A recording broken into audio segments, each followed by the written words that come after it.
Siapa di sini yang suka makan es krim? Pasti banyak nih dari kamu yang suka makan es krim. Nah, tahu tidak kalau makan es krim itu bukan salah satu contoh sederhana dari kegiatan konsumsi. Sebenarnya konsumsi itu apa sih? Konsumsi itu adalah yang bertujuan mengurangi atau menghabiskan barang dan jasa dalam rangka pemenuhan kebutuhan dan kepuasan secara langsung. Nah, kalau orang yang melakukan kegiatan konsumsi itu disebut sebagai konsumen. Ibarat kamu perlu sebuah motor yang akan digunakan setiap hari untuk pergi ke kantor dan untuk bepergian. Berbeda dengan kamu yang perlu kendaraan umum untuk kantor. Nah, perbedaan ini menunjukkan bahwa terdapat kebutuhan dan jasa serta pola konsumsi yang berbeda-beda pada setiap orang. Sekarang, mari kita bicarakan tentang faktor-faktor yang mempengaruhi kegiatan ekonomi konsumsi kita. Faktor yang pertama adalah motivasi. Misalnya nih, permintaan kartu utilitas sepeda orang tua dilakukan. Nah, itu termasuk faktor internal motivasi. Karena adanya pencapaian itu mendorong kamu untuk membeli sepeda. Selanjutnya ada penghasilan. Penghasilan juga berpengaruh besar terhadap tingkat konsumsi seseorang. Misalnya nih, ketika kamu memiliki uang 10.000, kamu hanya dapat membeli satu es krim saja. Tapi saat uang kamu ditambah menjadi 20.000, kamu bisa membeli 12 es krim loh. Nah, semakin besar penghasilan seseorang, maka orang tersebut akan mengkonsumsi lebih banyak barang atau jasa. Begitu juga sebaliknya. Waktu kamu di toko buku, kamu ditawari komik terbaru, tapi kamu lebih memilih membeli novel karena kamu lebih menyukai novel daripada komik. Nah, di sini berarti selera menjadi faktor yang mempengaruhi kegiatan konsumsi ya. Selanjutnya ada sikap dan gaya hidup. Misalnya nih, ibuku lebih memilih memasak di rumah daripada membeli makan di luar. Alasannya, selain bisa menghemat pengeluaran rumah tangga, gaya hidup sang keluarga juga tetap terjaga. Artinya, di sini berarti sikap dan gaya hidup juga mempengaruhi tingkat konsumsi ya. Siapa di sini yang suka belanja banyak ketika ada diskon atau promo? Aku tahu hampir dari kalian semua pasti melakukan ini, iya kan? Tahu tidak, adanya promo atau diskon ini menyebabkan harga barang lebih murah. Iya, semakin tinggi harga barang dan jasa, maka tingkat konsumsi akan semakin rendah. Dan begitu juga sebaliknya. Di daerahku ada upacara adat kebudayaan. Nah, saat menjelang acara tersebut, banyak sekali kebutuhan yang harus dibeli. Itu dinamakan faktor eksternal kebudayaan, di mana kebudayaan di suatu daerah akan berpengaruh terhadap pola konsumsi masyarakat. Nah, itu tadi fungsi. Oke, sampai sini dulu ya. Sampai jumpa di video selanjutnya. Dadah!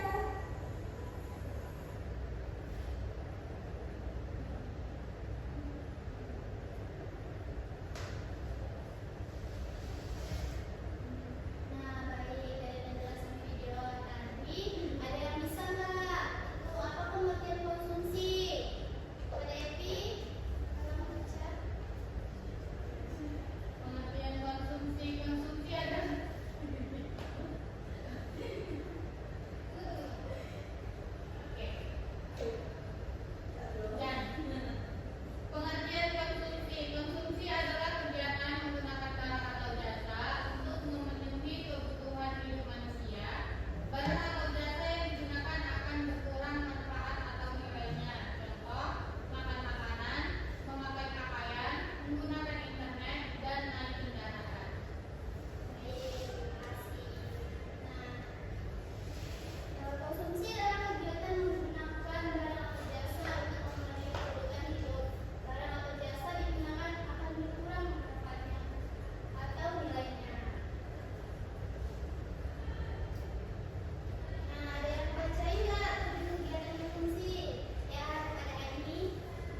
Sabana.